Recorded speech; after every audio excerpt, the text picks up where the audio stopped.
Hello, I'm Cashoyna, nurse practitioner, and I am here to tell you about my first 5 years.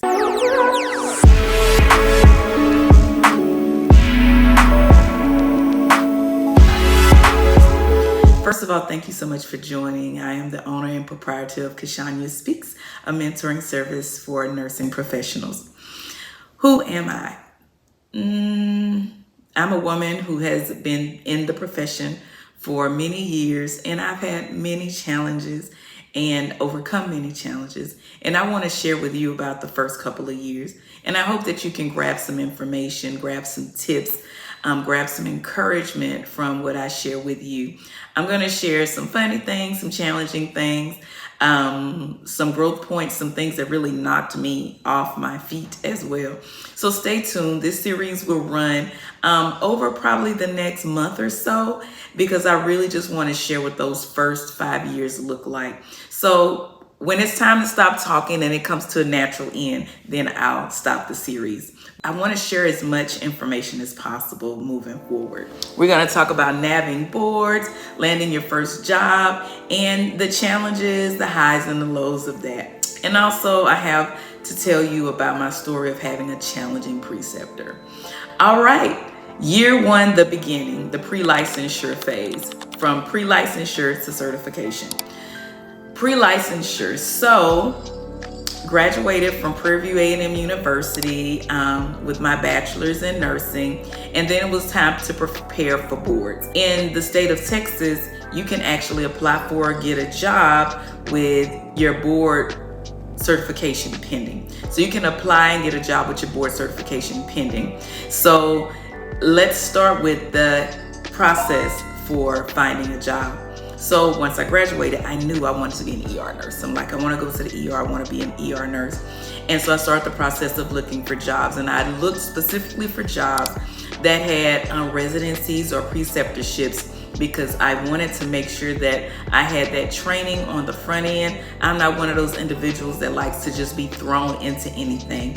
It helps me to build my confidence if I have proper training and support. So I applied at ER in the Houston area, the third busiest ER in the city, and I was hired. I was so excited. But going into the interview was a little bit mind-boggling, because I was like, I really don't know that much about being in the emergency room, because the only experience I had related to the emergency room was during my clinical rotation. I looked up the hospital, looked up statistics, made sure I knew the hospital motto, and I went forward in the interview. I remember going into the interview I'm sure that the ER director was looking at me like, she's so young. She's just so young. But I just sold myself in the interview. I sold my skill set. I sold my love for people. I shared my story about how I came into medicine. And getting into medicine for me started because I took care of my grandmother as a caregiver from a young age. From about 13 until I left for college, I moved in with her and I took care of her. And so that's what led me into medicine. So I say that I've been a nurse since I was 13, 14 years old. That's what I say. So after that interview, I was hired. When they called me and told me I got the job, I was ecstatic. I was like, oh my gosh, I'm gonna be an ER nurse, yes! And I couldn't believe it. I landed an ER job, and it was my very first and only interview, and I nailed it. I was so excited about that. Then the next part was having to look at the benefits and figure all of that out. What does this even mean? What is shift differential? What does it mean that I'm going to start off at this rate? Then after I'm out of preceptorship, I go to the next rate. What does that look like salary-wise? So I would ask around to get the questions answered for me, because I didn't have a specific mentor person to ask. If I knew someone who worked in the hospital, I would call and say, hey, what does this mean? What does this mean? What does that mean? And so they helped me to figure out what all the benefits were, the nuances of working the day shift versus the evening versus the night shift. And all this while I was studying for boards. So I graduated in December. I start the position in the emergency room in January, and I wasn't slated to take boards until March. So that meant that now there were two things that I had to focus on: doing well in my position and learning well on the job, as well as preparing for boards. So what I did was I made sure that I did testing questions every day. Not only that, they start you off on a day shift for training, then they move you to the night shift for training. So I was doing days, no problem. Work the 12-hour shift, go home, do some questions, go to bed, start it all over again. I also had to learn during this time what the matrix schedule was. Had no clue what a matrix schedule was at that time, where how you work your 12-hour shifts in a matrix. You work 4 days on, 3 days off, 2 days on, 2 days off, things of that nature. But I did my questions. Every day I made sure to complete my questions. So let's talk about the first day of work. The first day of work, I was very nervous, but very excited. I wanted to make sure that I presented my best self. And when I entered the room, what made me a little less confident is that most of the individuals that started with me, they already had some form of experience that contributed to the emergency room. Some of them were LVNs that transitioned to RNs. There were EMTs that were in the room with me.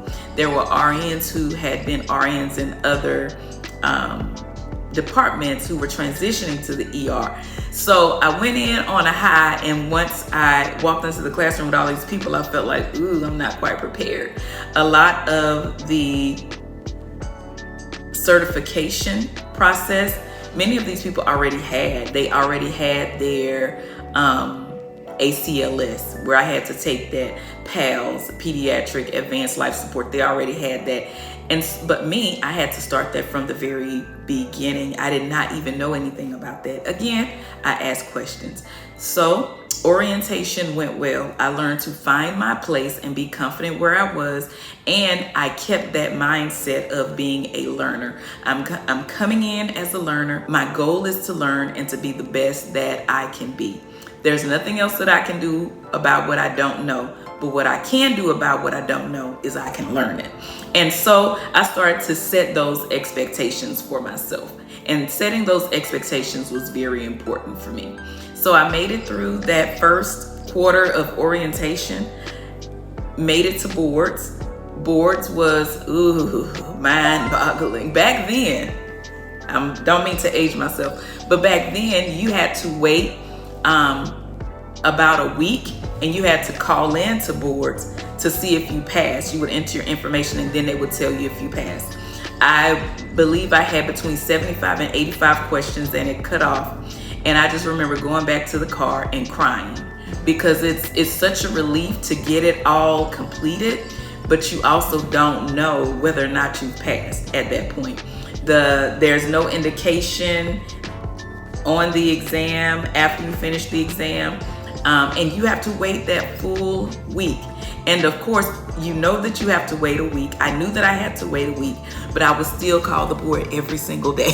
Every day, starting the day after I took boards, I would call them every single day trying to get some information about, did I pass, did I pass, did I pass, did I pass, did I pass, did I pass? So the good thing is I did. I passed my boards. So I was able to continue working in that position, because if you failed your boards, then there was a process related to whether or not you could continue working in that position until you took it again. So I was so excited. The biggest thing had been completed, and that was that I was now a registered nurse. Not a student nurse, but a registered nurse. Baby, you couldn't tell me nothing. I called my mom. We were crying on the phone. I called my family, my best friend. She's an RN. Another best friend is an RN. I was like, I passed board. Your girl is an RN now. Call me RN Cashoyna, registered nurse. So it was such an exciting time. Such an exciting time.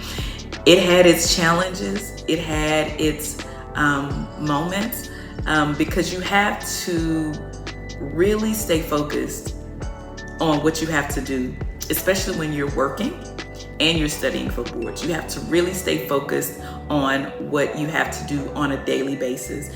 And having that schedule of studying after work, studying at work when I had time, that really was helpful, because also at work, I was also learning. I was learning the ER world. I was in orientation at that time and still focused on studying and passing boards. So that is what happened during pre-certification to licensure.